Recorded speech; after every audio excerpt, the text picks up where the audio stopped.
आपको लगता है कि योगी आदित्यनाथ चेहरा होंगे और उनके चेहरे पे चुनाव लड़ा जाएगा? योगी आदित्यनाथ ही चेहरा होंगे। योगी आदित्यनाथ चेहरा होंगे नहीं कहूँगा मैं कहूँगा योगी आदित्यनाथ ही चेहरा होंगे। जो 2012 के दौर में भारत में मोदी के लिए जो कहता था वो 2025 में मैं योगी के लिए सुन रहा हूँ। अब मैं देखता हूँ ओला में बैठूँ, ओवर में बैठूँ, चाय वाले से बात करके, तो वो कहेगा भाई साहब अब ये है कि मोदी जी भी अच्छा किए, लेकिन अब ये है कि भाई टाइम होता है। अच्छा, उनकी प्रक्रिया बता। अच्छा ये आ गया है। हाँ टाइम होता है। हाँ भाई ठीक, वो भी अच्छा किया अपने टाइम में। भाई साहब समझ रहे हो? मैंने हाँ जी समझ रहा हूँ। लेकिन अब बोले अब मजा तभी आएगा जब बाबा आएंगे। क्या बोले? बाबा में करंट है। ये मैं वहीं के इन्वर्टेड कॉमा के शब्द बता रहा हूँ, सहज जो भारत बाबा आएंगे तभी मजा है, बाबा में ही करंट, बाबा में करंट है बोले। अब पिछले 2 चुनाव जिनकी बात हमने की उसमें अखिलेश यादव के लिए प्लस प्लस वाला सिचुएशन है कि अखिलेश का ये जो प्लस प्लस वाला है, ये प्लस कहां तक हो सकता है? अखिलेश जी ने 2 इम्तिहान पास किए और दोनों के रिजल्ट में जमीन और आकाश का अंतर नहीं, आकाश और पाताल का अंतर है। किसका? आकाश और पाताल, जमीन का भी नहीं। लोकसभा का चुनाव था तो आकाश पर थे, उसी के 4-6 महीने बाद बाई इलेक्शन हुआ, महत्वपूर्ण बाई इलेक्शन था, चारों दिशाओं में थी सीटें। क्या मुस्लिम डोमिनेंस वाली सीट भी थी, उनका गृह क्षेत्र भी था करहल, तो उनकी परफॉर्मेंस पाताल में चली गई। 8 में से 10 में से 2, और 2 में भी जीत का अंतर बेहद कम। बिल्कुल। कुंदर की जैसी सीट हारे, तो बहुत जहां 70% मुसलमान है, वो एक और हारे नहीं हो ना ना, बुरी तरीके जमानत जब्त हो गई। Can you imagine? कोई सोच सकता कि जहाँ 70% मुस्लिम हो वहां समाजवादी पार्टी की साइकिल की जमानत जब्त हो जाए? नो। लेकिन वो हो गया। ये टेस्ट केस, ये एक स्टडी केस है। 27 अखिलेश जी के लिए बहुत चुनौतीपूर्ण है, क्योंकि अगर 27 उनके हाथ से फिसला, अगर कह रहा हूँ, मुझसे नाराज ना हो क्वेश्चन मार्क, समाजवादी पार्टी के मित्र, अगर आ गया, देखिए लड्डू आ जाए तो अच्छा मीठा ही लगेगा, लेकिन अगर नहीं आया तो अखिलेश जी की पार्टी के वनवास की अवधि बहुत लंबी हो जाएगी। कांग्रेस और बीएसपी को आप इस पूरे रेस में कहीं रख नहीं रहे हैं? है नहीं, देखिए कांग्रेस और बसपा अगर एक साथ आ जाए तो बड़ा खेल कर सकते हैं, तो ट्रायंगल फाइट हो जाएगी फिर यूपी में, फिर बायपोलर चुनाव नहीं रहे। संगठित आपराधिक गिरोह जो समानांतर सरकारें चलाते रहे उत्तर प्रदेश में दशक तक, अच्छा, जिनके टेलीफोन पर आईजी हट जाए, कलेक्टर हट जाए, जिनको जेल हो तो कलेक्टर जेल के गेट पर उनको रिसीव करे, जिनके लिए जेल में नया तालाब खुदा दिया जाए कि मछली ताजी खानी है भैया को, क्या जो मुख्यमंत्री के मंच पर मुख्यमंत्री के हाथ में अपने कुत्ते की टांग दे दें, क्या ऐसे बाहुबलियों का उत्तर प्रदेश ने दंश देखा। हाई कोर्ट के जजेस डर के मारे उनके याचिकाएं न सुने, ऐसा देखा। जेल में दरबार लग रहा है, जेलर उसमें नीचे बैठ रहा है, भैया कुर्सी पर है। अब ऐसा कहीं संभव नहीं उत्तर प्रदेश में, 75 जिले में कोई माई का लाल इतना बड़ा आदमी नहीं। हाँ,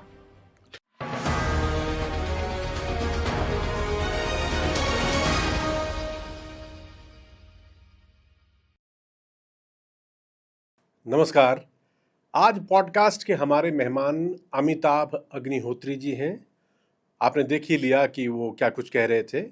और अमिताभ जी जब आपके सामने बैठे होते हैं, आपके पास बैठे होते हैं, तो सच पूछिए चर्चा कोई भी हो उसमें रस बहुत ज़्यादा होता है, क्योंकि जो कहानी को बताने का उनका तरीका है वो सीधे दिल तक जाता है। और जब वो आपसे मिले तो सबसे पहले मैं ऐसे ही कुछ लोगों से पूछ रहा था कि अमिताभ अग्निहोत्री जी मेरे पास आने वाले हैं, मैं उनके साथ पॉडकास्ट करने वाला हूँ, तो सबको पहली इच्छा ये थी कि अरे भाई यूपी के पॉलिटिक्स के बारे में उनसे ज़रा बात करना, क्योंकि यूपी के पॉलिटिक्स के कॉन्टेक्स्ट को अगर हम समझेंगे तो देश की राजनीति हमें समझ में आ जाएगी।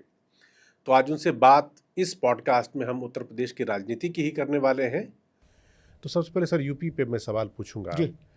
2027 में विधानसभा चुनाव है और मेरा सबसे पहला क्वेश्चन एकदम स्ट्रेट में पूछ रहा हूँ, 27 का जब चुनाव होगा आपको लगता है कि योगी आदित्यनाथ चेहरा होंगे और उनके चेहरे पे चुनाव लड़ा जाएगा? योगी आदित्यनाथ ही चेहरा होंगे। योगी आदित्यनाथ चेहरा होंगे नहीं कहूँगा मैं कहूँगा योगी आदित्यनाथ ही चेहरा होंगे। योगी आदित्यनाथ ही चेहरा होंगे। नान्यः पंथः एनाय, कोई दूसरा रास्ता नहीं। ठीक है। तो चेहरा तो आपने तय कर दिया, ये 2 चेहरों पर चुनाव होगा। एक चेहरा योगी आदित्यनाथ होंगे, एक चेहरा अखिलेश यादव होंगे। दूसरा किनका नाम लिया? अखिलेश यादव।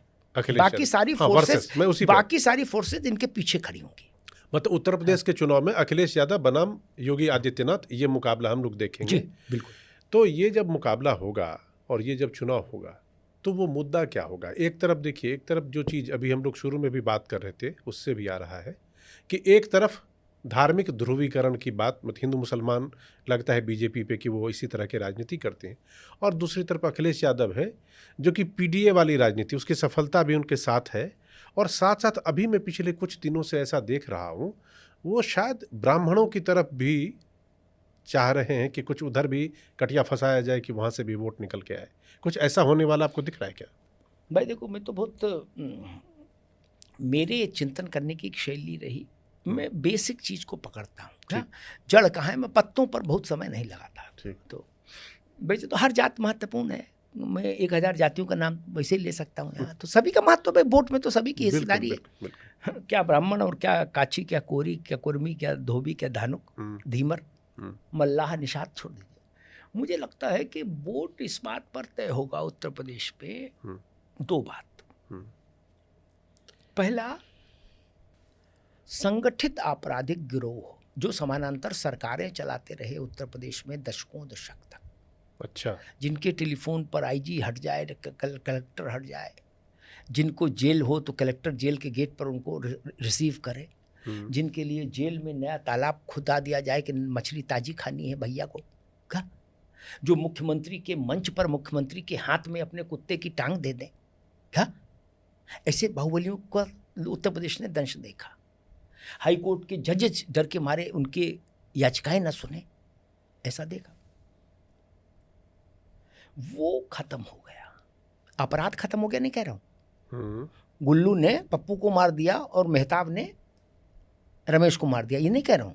ये तो चलता ही है और चलता ही है, दुनिया भर में हमेशा अपराध होता ही रहेगा, 100% कंट्रोल। वो खत्म हो गया कि एक आदमी की लिटरली खाल उधेड़ी पूरी। अब खाल उधड़ा शरीर कैसा लगेगा? फिर उसको इलाहाबाद के एक चौराहे पर ले जाके रख दिया और कप्तान को फोन कर दिया कि जाके देख ले। वो खत्म हो गया। क्या जिप्सी पर एलएमजी लेके, एक हाथ पर एलएमजी और एक हाथ मूछ पर, क्या दंगे में जिप्सी दौड़ रही हो, अब संभव नहीं। क्या या तो अपराधी ऊपर गए या जेल में गए, और जो इनसे बच गए वो शांत हो गए, घर के अंदर दरवाजा बंद करके अपना व्हाइट कॉलर काम कर रहे हैं। ठीक। इससे जनता को बड़ी राहत मिली। ठीक है ना, जाके पाँव न फटी बीमारी सो का जाने पीर पर आई। जिसने वो झेला नहीं ना, वो दर्द वो नहीं समझ सकता भाई साहब, समझ नहीं सकता कि गूगल से थोड़े समझेंगे आप। जिसने अतीक को मुख्तार का आतंक झेला है, ताप झेला है, कचहरी में सुनवाई नहीं, कलेक्ट्रेट में सुनवाई नहीं, पुलिस में सुनवाई नहीं, मुख्यमंत्री के यहाँ सुनवाई नहीं, सब तो उनके लोग। एक जेल में दरबार लग रहा है, जेलर उसमें नीचे बैठ रहा है, भैया कुर्सी पर है। अब ऐसा कहीं संभव नहीं उत्तर प्रदेश में। 75 जिले में कोई माइकल लाल इतना बड़ा आदमी नहीं। हाँ, एक तो जनता ये कहती कि बाबा ने सबको छांट छूट के ट्रिमिंग कर दी सबकी। क्या जिसको यूपी की भाषा में कहते हैं कि औकात में आ गए। क्या बाबा ने सबको औकात में ला दिया। ठीक, ना मुख्तार ना आती कि सब कुछ नहीं चलेगा। वरना उत्तर प्रदेश में हर जिले में एक ऐसा आदमी था क्या जो शासन प्रशासन को जूते में रखता था। दूसरी बात क्या है कि उत्तर प्रदेश के तमाम इलाके ऐसे हैं जहां बच्चियों की, महिलाओं की सुरक्षा को लेकर उन्होंने दशकों दशक तक संकट झेला है।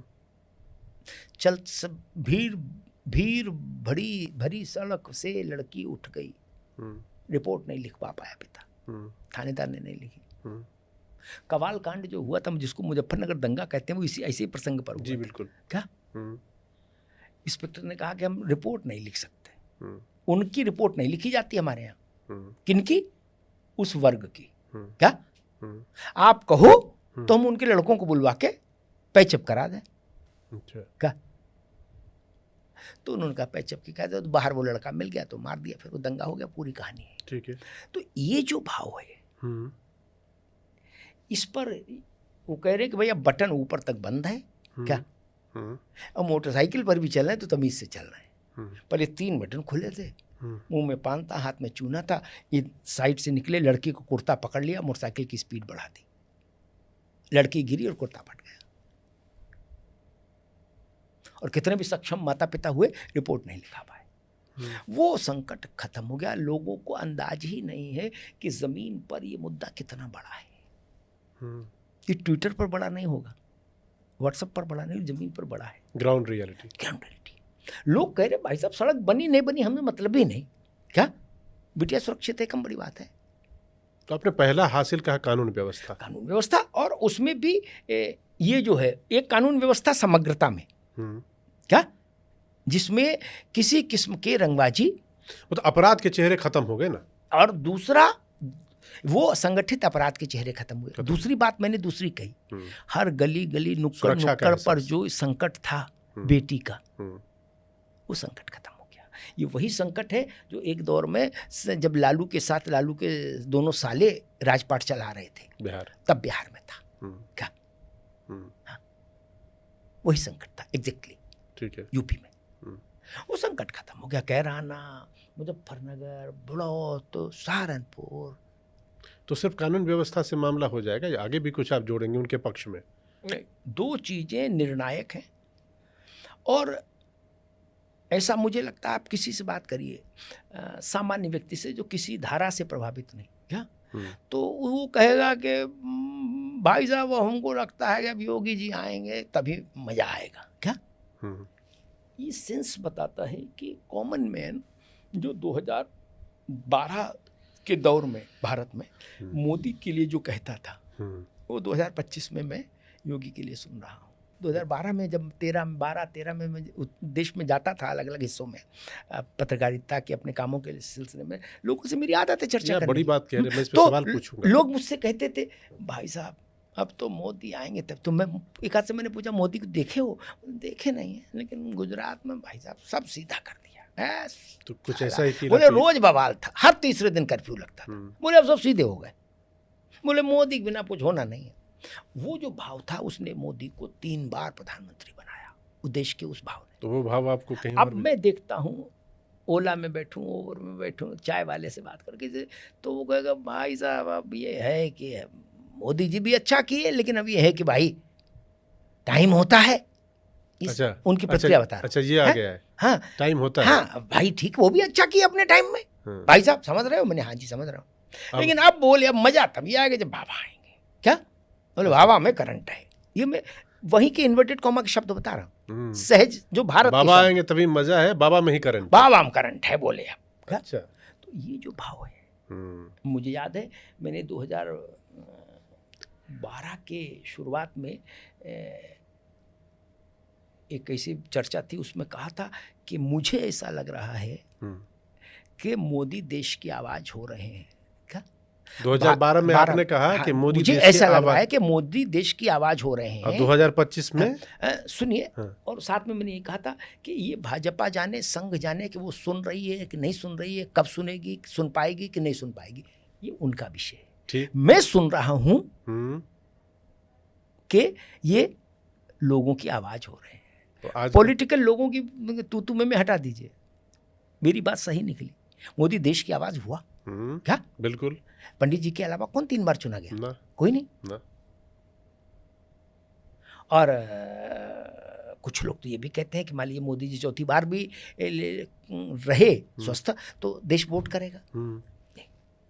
वैसे ही मैं फिर कहता हूँ, होंगे नहीं होंगे वो विषय भाजपा जाने, संघ जाने, मोदी जी की जनपत्री जाने। क्या लेकिन देश की जब बात मैं कहता हूँ तो मैं लॉबी वाले लोगों की बात नहीं करता हूँ, जो सहज लोग हैं, जो किसी धारा लॉबी में नहीं, किसी प्रोपेगेंडा में नहीं, उन लोगों की आवाज़। जैसे 12 में मोदी थे, वैसे ही 25 में मुझे योगी दिखाई दे रहे हैं। आज आप देख रहे हैं, मतलब आपको इस तरह की भाव, मतलब जनमानस में या लोगों से मिलते हैं तो कुछ वैसी फीलिंग है जो 2012 वाली है। मैं 2 चुनावों में चलता हूँ, पिछला लोकसभा, पिछला विधानसभा, ठीक है। 2019 में जब चुनाव हुए और फिर 24 में बीजेपी की सीटें वहाँ पे घट गई और अच्छी खासी सीट घट गई लोकसभा में। और लोकसभा के साथ साथ जब पिछली बार विधानसभा 2022 में, उसमें भी 300 से घट के 255 पे वो आगे, वहाँ भी 50 से ज़्यादा सीटों का नुकसान था। चेहरा योगी थे, सरकार भी उनकी थी, शासन भी चला रहे थे, और तब भी ऐसे ही जयकारा लग रहा था। फिर ये लॉस हुआ तो हुआ क्यों? ठीक समझाइए मुझे। पहले विधानसभा पर आते हैं जी। क्योंकि विधानसभा में योगी चेहरा थे। जी बिल्कुल। लोकसभा में तो मोदी जी। बिल्कुल बिल्कुल। चीज को देखने का तरीका फर्क है, चीज वही है। ये भी कह सकते हैं कि देखिए सीटें 50 कम हो गई, ये 55 कम हो गई, जो भी 55 नहीं 56 मान लो तो भी ठीक है, 50 प्लस।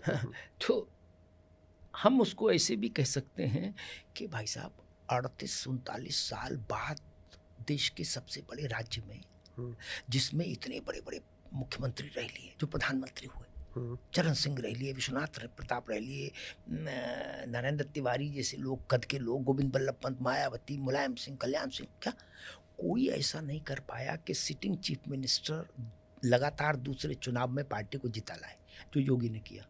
38 साल बाद ये हुआ। ये नहीं कह सकते हम। नहीं, ये भी कह सकते हैं। मैं नुकसान का फैक्टर समझाइए ना जरा। नुकसान, अरे भाई साहब, कल्याण सिंह, मुलायम सिंह छोटे नेता थे। नहीं, जब वो चुनाव में जाते थे तो सत्ता से बाहर हो जाते थे। यूपी का मिजाज वो है। अच्छा, बताइए, आप समझे नहीं मेरी बात से? समझ गया। 38 वर्ष बाद ऐसा हुआ कि उत्तर प्रदेश ने किसी सिटिंग चीफ मिनिस्टर के माथे पर रोली चंदन लगाया दोबारा फिर चार्ज लेने के लिए। 38 वर्ष तक नहीं लगा कभी। ये तब लगा था जब नेहरू और इंदिरा की राजनीति देश में चलती। हमारे याददाश्त में तो है। वही करो, आप लोग की उम्र पीढ़ी ने वो देखा ही नहीं दर्शन। मैं तो इसी बात से बड़ा वो हूँ कि कम से कम योगी ने मिरेकल तो कर दिया जो मुलायम सिंह नहीं कर पाए। छोटे नेता थे मुलायम सिंह, मायावती छोटे नेता हैं, कल्याण सिंह छोटे नेता हैं, नहीं नरेंद्र जी छोटे नेता थे, विश्वनाथ प्रताप छोटे नेता थे, चरण सिंह छोटे नेता थे, नहीं ना, नहीं कर पाए ये लोग। यानी जो सरकार बनाते होंगे वो बहुमत से बनाते होंगे। बिल्कुल। और दूसरी बार सरकार से वंचित हो जाते, इसका मतलब 272 से कम सीटें आती होंगी। क्या ऐसे भी देखना चाहिए। ठीक। दोबारा कोई इंग्लिश चैनल पार नहीं कर पाया, मिहिर ने कर लिया है। मैं ऐसे बताऊंगा, पड़ोस में ये भैया है, ये कहेंगे नहीं मिहिर ने कुछ निकल लिया, पिछली बार से 1 सेकंड ज्यादा लगा, बोले कुछ है नहीं, अब उनमें खत्म हो गए क्या। तो इससे पता लगेगा कि इनका इंटेंशन थोड़ा सा अच्छा गड़बड़ है क्या। है। अन्यथा जो काम कोई कर ही नहीं पाया वो मिहिर ने कर तो लिया, 1 सेकंड ज्यादा लगा ठीक है क्या, लेकिन रिकॉर्ड तो बना दिया। तो चश्मे वाली बात हो गई ना, आप किस चश्मे से देखना चाहते हैं। इसलिए मैंने उदाहरण दे दिया ना कि भाई इंग्लिश चैनल पार किया, बोले पार तो किया लेकिन भाई साहब आधा सेकंड ज्यादा लगा, अब खत्म हो गए। भाई साहब उससे पहले तो कोई पार ही नहीं कर पाया 2 बार। बिल्कुल, ये अंतर है। दूसरी बात मैं कहूँगा, लोकसभा का चुनाव में योगी तो चेहरा नहीं थे, चेहरा तो प्रधानमंत्री नरेंद्र मोदी थे, एक विषय। तो उसकी समीक्षा उस दृष्टिकोण से होनी चाहिए। दूसरा, संविधान बदला जाएगा, भाजपा आएगी तो दलितों और पिछड़ों के लिए जो संविधान में उपबंध हैं वो हट जाएंगे, ऐसी जो एक धारणा फैलाई गई, नैरेटिव, उस नैरेटिव ने भारतीय जनता पार्टी का बहुत बड़ा नुकसान किया। और भाजपा की गलती ये रही कि वो उस नैरेटिव का काट जमीन पर नहीं कर पाई।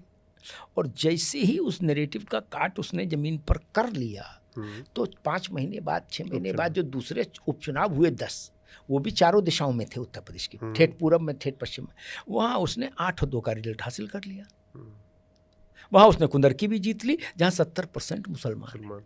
तो लोकसभा चुनाव में ठीक है, मोदी बहुत बड़े, मतलब मोदी का ही चेहरा सब कुछ था, लेकिन उत्तर प्रदेश की कमान तो योगी जी के हाथ में थी। इसीलिए लोग पूछते हैं कि भाई आपके नेतृत्व में आप प्रदेश देख रहे थे, पार्टी थोड़ी कमतर रही हर चीज़ का, जैसे आपने बताया कि भाई ये भी देखो कि रिपीट हो गया, वो बहुत अच्छी बात है, लेकिन परफॉर्मेंस थोड़ा सा डिप हुआ। मैं समझना यही चाह रहा था कि उसकी वजह, ठीक है सफलता है, उस पर कोई क्वेश्चन नहीं है, दोबारा सरकार बन गई, तिबारा बन गए, लेकिन चीज़ें जो कम हुई, कम होने के पीछे की वजह क्या थी? 2 कारण। एक सबसे बड़ा कारण आरक्षण का विषय, जिस पर भाजपा नैरेटिव, विपक्ष के नैरेटिव को ध्वस्त नहीं कर पाई। ठीक है।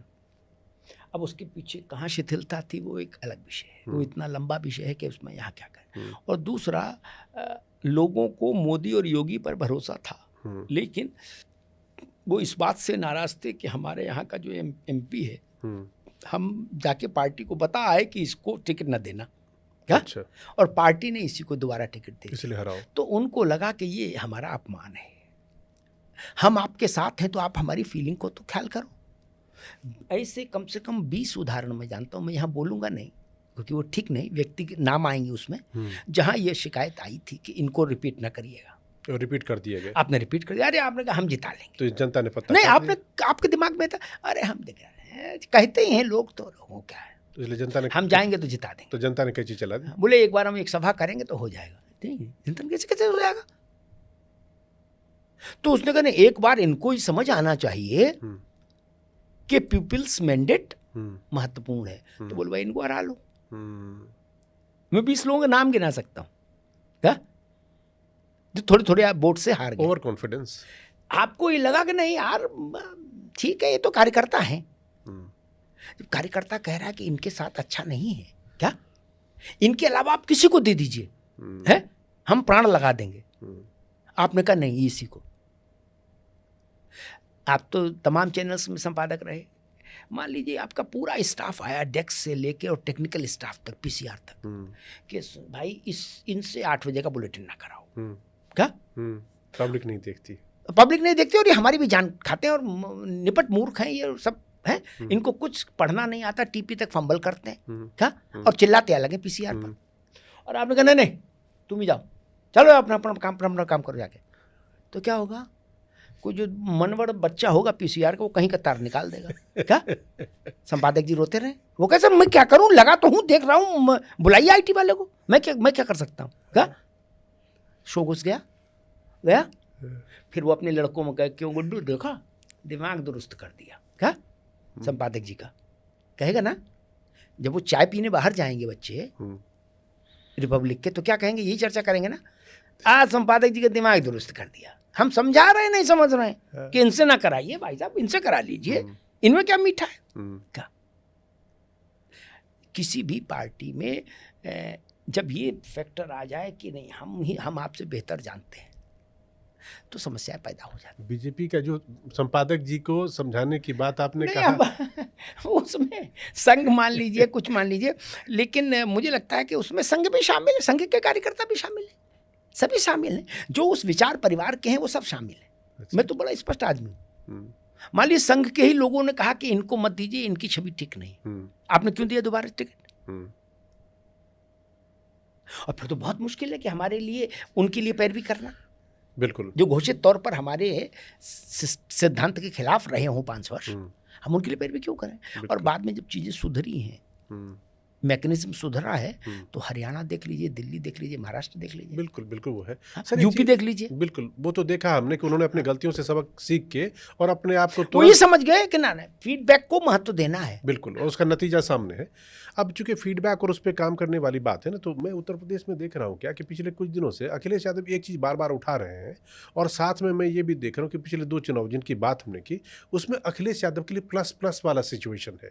तो मैं आपसे 2 चीज़ जानना चाहता हूँ कि अखिलेश का ये जो प्लस प्लस वाला है, ये प्लस कहाँ तक हो सकता है, मतलब किस आंकड़े तक, किस नंबर तक, या किस हद तक आप देखते हैं, नंबर 1। और दूसरा, बार बार पिछले कुछ दिनों से वो एक चीज़ कह रहे हैं कि योगी जी बहुत ठाकुर बात कर रहे हैं, मतलब पुलिस प्रशासन महकमे से लेकर हर जगह। जरा इस दोनों पे आप अपनी राय हमें बताइए। 2 चीज़ें हैं इसमें। देखो, एक तो ये कि अखिलेश यादव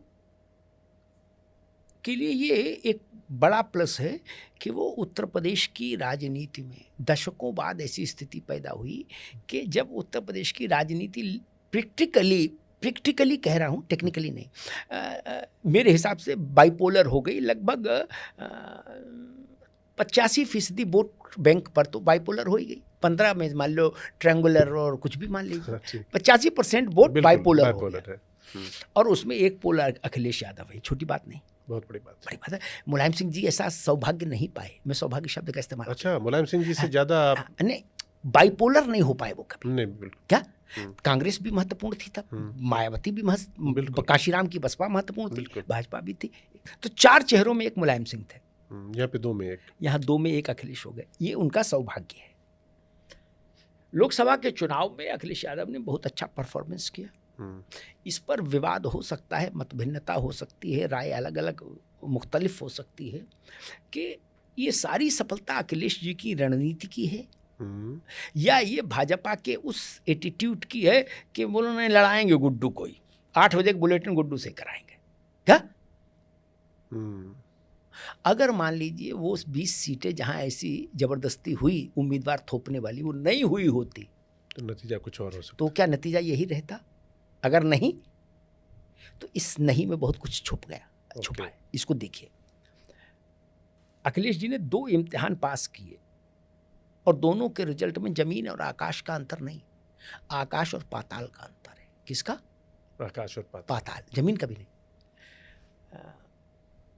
लोकसभा का चुनाव था तो आकाश पर थे, उसी के 4-6 महीने बाद बाई इलेक्शन हुआ, महत्वपूर्ण बाई इलेक्शन था, चारों दिशाओं में थी सीटें, क्या मुस्लिम डोमिनेंस वाली सीट भी थी, उनका गृह क्षेत्र भी था करहल, तो उनकी परफॉर्मेंस पाताल में चली गई। 8 में से 10 में से 2 और 2 में भी जीत का अंतर बेहद कम। बिल्कुल। कुंदर की जैसी सीट हारे, कुंदर की तो बहुत, जहां 70% मुसलमान है, वो एक और हारे नहीं हो ना बुरी तरीके जमानत जब्त हो गई। Can you imagine? कोई सोच सकता कि जहाँ 70% मुस्लिम हो वहां समाजवादी पार्टी की साइकिल की जमानत जब्त हो जाए? नो, लेकिन वो हो गया। ये टेस्ट केस, ये एक स्टडी केस है। इसलिए मैं कहूंगा कि अखिलेश जी को उन 2, एक आकाश की सफलता और एक पाताल की असफलता, इनसे अखिलेश जी को भविष्य के लिए उनका मूल्यांकन संभव नहीं हो पा रहा, किसी से भी, मुझसे भी नहीं होगा। ये मैं चाहूंगा कि एक बार अखिलेश यादव को इम्तिहान का रिजल्ट और दिखाना होगा। अच्छा, एक और तब अभी तो आप कैसे कोई साइंटिफिक फार्मूला लगा के देख वो क्या पंचायत चुनाव होगा या फिर पंचायत चुनाव नहीं, विधानसभा, 27? क्योंकि विधानसभा में लोग वोट करेंगे अखिलेश यादव को मुख्यमंत्री बनाने के लिए या योगी आदित्यनाथ को मुख्यमंत्री बनाने के लिए। वो बड़ा मुकाबला होगा, सीधा मुकाबला होगा, उसमें कुछ कोई इफ और बट नहीं होगा। जो वोट करेगा उसको पता होगा कि अखिलेश जी को मुख्यमंत्री बनाना है या योगी जी को। बिल्कुल। तो मुझे लगता है वहां से, हाँ, इसीलिए मैं कहता हूँ 27 अखिलेश जी के लिए बहुत चुनौतीपूर्ण है, क्योंकि अगर 27 उनके हाथ से फिसला, अगर कह रहा हूँ, मुझसे नाराज ना हो क्वेश्चन मार्क समाजवादी पार्टी के मित्र, अगर आ गया, देखिए लड्डू आ जाए तो अच्छा मीठा ही लगेगा, लेकिन अगर नहीं आया तो अखिलेश जी की पार्टी के वनवास की अवधि बहुत लंबी हो जाएगी। ओहो, बड़ी बात है। 17 में गए और 27 का मतलब मालूम क्या है? 32, 27 नहीं 32, 17 से 32 जुड़ी कितने साल हुए? 15 हो गए। 15 वर्ष का वनवास राम जी से 1 साल ज्यादा हो जाएगा। क्षेत्रीय दलों के लिए सर्वाइवल मुश्किल हो जाता है 10 वर्ष 12 वर्ष से ऊपर अगर वनवास हो जाए तो। बिल्कुल। क्षेत्रीय दलों का तो कांग्रेस और बीएसपी को आप इस पूरे रेस में कहीं रख नहीं रहे हैं? नहीं, देखिए कांग्रेस और बीएसपी है, लेकिन उसकी भूमिका ये है कि भाई बहन जी कहाँ है, जरा समझाइए ना। जैसे हम लोग तराजू पर रखते हैं कि डिजिटल तराजू ना हो, वैसा वाला तराजू हो, तो भाई बाट नहीं है तो पता लगा एक ईंटा का टुकड़ा ही डाल देते हैं ना, ईंटा का टुकड़ा डाल देते हैं, नहीं तो 100 ग्राम का साबुन की टिक्की तो टिक्की रख दी, 100 ग्राम वजन हो गया। वो उस टाइप का पसांग वाला मामला है ना, संतुलन बनाने के लिए। अब 9% के आसपास बहन जी के पास वोट दिखा लोकसभा में। जीत हार बहन जी के भाग्य में तो फिर पार्टी के भाग्य में तो नहीं आती जीत उतने वोट पर, लेकिन वो हराने की स्थिति में 10, 20, 50 सीट रहेंगी। अच्छा, ये जान लीजिए, विधानसभा में 10, 20, 50 सीट हराने की स्थिति में बसपा 9% वोट पर रहेगी। कांग्रेस और बसपा अगर एक साथ आ जाएं तो बड़ा खेल कर सकते हैं, तो ट्रायंगल फाइट हो जाएगी फिर यूपी में, फिर बायपोलर चुनाव नहीं रहेगा। कांग्रेस और बसपा आप बता रहे हैं, लेकिन कांग्रेस के साथ तो अखिलेश यादव ने कहा कि हमारा कहने से और 100 होने में बहुत अंतर होता है भाई। जब राजीव गांधी से मिलके मुलायम सिंह लौटे और लखनऊ आके दूसरा फैसला कर लिया, राजीव जी ने जब सुना तो बेहोश हो गए। तो सियासत है इसमें, क्या कौन कह रहा है, कभी दिमाग मत रखो, ये ना 27 में देखना है ना 5 मिनट बाद उल्टा हो जाता है। हाँ। अजीत सिंह जी से अहमद पटेल मिले हम्म, और सब बात तय हो गई हम्म, कि भाई नरसिंह राव की सरकार को सपोर्ट करेंगे। हम्म, नो कॉन्फिडेंस मोशन या कॉन्फिडेंस मोशन कुछ था। हम्म, जो अजीत सिंह जी की डिमांड थी वो पूरी हो गई तत्काल। हम्म, एक महिला नेता को जेट सिक्योरिटी दिलानी थी। हम्म, 5 मिनट में कागज, बाद में 5 मिनट में तो उनके यहाँ सीआईए सब पहुंच गई हम्म, महिला नेता के यहाँ। हम्म, समझिए, हम्म, लखनऊ के एयरपोर्ट का नाम चरण सिंह एयरपोर्ट होना था, हो गया। 5 मतलब कागज पत्र नहीं हो, करो भाई, बोर्ड बनवाओ, लगाओ, देखेंगे क्या। और अहमद पटेल के यहाँ से निकले अजीत सिंह, ये दोनों काम कराने के बाद, और 1 घंटे बाद आज तक पर खबर चली, अहमद पटेल देख रहे हैं कि वो विपक्ष के नेताओं के उस यहाँ पहुँच गया अजीत सिंह, और नरसिंह राव सरकार के खिलाफ ऐसे कर रहे हैं कि लड़ाई लड़ेंगे और जीतेंगे। ये राजनीति है। राजनीति, इसलिए उसको इतनी गंभीरता से न लो कि अभी क्या है, तब ट्रायंगल फाइट हो जाएगी। और अगर वैसा नहीं हुआ तो कांग्रेस के लिए मुश्किल समय तब होगा अगर वो अखिलेश यादव के साथ चुनाव लड़ेंगे, तो अखिलेश यादव उनको विधानसभा में बहुत कम सीटें देंगे लड़ने के लिए। लोकसभा में अखिलेश यादव का स्टेक उतना बड़ा नहीं था ना, वो जानते तो मैं तो प्रधानमंत्री हो नहीं रहा, तो ठीक है 4 सीट ज्यादा ही लड़ लो यार। तो क्या विधानसभा, तो फिर विधानसभा में तो 1-1 सीट की लड़ाई होगी। बिल्कुल, भाई 111 सीट उनकी है अपनी, बिल्कुल। कांग्रेस को कैसे दे देंगे? और कांग्रेस भी अब अपने को इतना बड़ा मानने लगी है बिल्कुल कि वो कहेगी पुरानी बात नहीं, नई बात करो। कांग्रेस कह रही है कि भाई 6 सीटें तो हम जीते ही हैं यूपी में लोकसभा की, और हमारे कारण अखिलेश जीते, और अखिलेश जी कहते हैं हमारे कारण कांग्रेस जीती। तो वो संकट फंसेगा। बहन जी, मुझे लग रहा है कि 30 से 40-50 तक सीटें ऐसी होंगी जो वो हरा सकती हैं। अब स्वाभाविक है, मेरी समझ ये कहती है कि बहन जी अगर सक्रियता से चुनाव लड़ेंगी थोड़ा बहुत भी, तो वो अखिलेश यादव के लिए नुकसान का सौदा होगा। वो जितना अच्छा चुनाव लड़ेंगी बहन जी, उतना ही सपा के लिए संकट होगा, और वो बीजेपी को प्लस करेगा। और कांग्रेस मुझे लग रहा है दोनों स्थितियों में अभी तो उसको उत्तर प्रदेश में संकट है, बरकरार ही रहेगा। अखिलेश यादव उसको अपनी शर्तों पर रखना चाहेंगे अलायंस में, वो अपनी शर्तों पर रहना नहीं चाहती है। अकेले लड़ती है तो खत्म हो जाएगी, जो थोड़ा बहुत मुसलमान उसकी तरफ आया भी भाग जाएगा। एक ऑप्शन ये बन रहा है कि बहन जी के साथ, लेकिन अब बहन जी इस एक्सटेंट तक जाएंगी कि नहीं जाएंगी ये भी देखना है, और बहन जी ये भी सोचेंगी कि कांग्रेस के साथ लड़ने में मुझे क्या लाभ। सही बात। 10 सीट जीते बहन जी या 1 सीट जीते, उससे क्या फर्क पड़ रहा है? ऐसा तो कोई कहने रहा है कि बहन जी 272 सीट जीत लेंगी, अरे नहीं 203 सीट जीत लेंगी, ऐसा तो है नहीं, ये तो कभी संभव नहीं। तो ठीक है, जब मैं सरकार बनाने नहीं, तो मैं तो सिर्फ एक होता है कि भाई मैं कुछ कर सकता हूँ, बोले नहीं तो बोले फिर मैं वही करूँ, दूसरों को बिगाड़ के ताकत तो रहे मेरी। क्या जी बिल्कुल। तो जिसको जीतना हो वो मेरे घर आए है और हमको प्रणाम करे। जब बहन जी इस मुद्रा में बैठी हुई, ठीक बात है भाई, हम नहीं जीत सकते, किंग मेकर हम हरा सकते हैं, तो जिनको हारने से बचना है वो आइए। ऐसा मुझे लग रहा है बीएसपी की भूमिका यही रहेगी। क्योंकि काशीराम जी कहा करते थे कि भाई केवल जीतने के लिए राजनीति नहीं होती अमिताभ जी, है? अच्छा। हम बोले हराने की भी राजनीति होती है, अब बोले उसकी भी कीमत होती है। तो बहन जी इस बात को जानती हैं, और 9% वोट बहुत ज़्यादा नहीं लेकिन बहुत खराब भी नहीं। विधानसभा में जहाँ 1000 वोट से 500 वोट से भी सीटें जीत हार होती हो, वहाँ 9% वोट क्या बड़ा है। बिल्कुल। बहन जी का मुस्लिम उम्मीदवार जहाँ भी खड़ा होगा, और वहाँ जाटा मुसलमान अगर एक साथ हो गया, दलित छोड़िए, तो भी वो अखिलेश यादव के उम्मीदवार के लिए संकट पैदा कर देगा। बिल्कुल। आजमगढ़ में धर्मेंद्र इसीलिए हारे थे ना, गुड्डू जमाली जब खड़े हो गए थे। बिल्कुल। क्या बिल्कुल। तो मुझे लग रहा है वो भूमिका बहन जी की बनी रहेगी।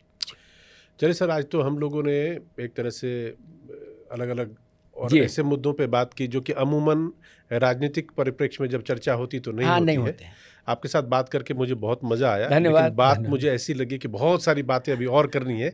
उसके लिए मैं किसी और दिन फिर बुलाऊंगा, और उस दिन फिर उत्तर प्रदेश के बड़े नेताओं के बारे में मैं आपसे समझना चाहूँगा।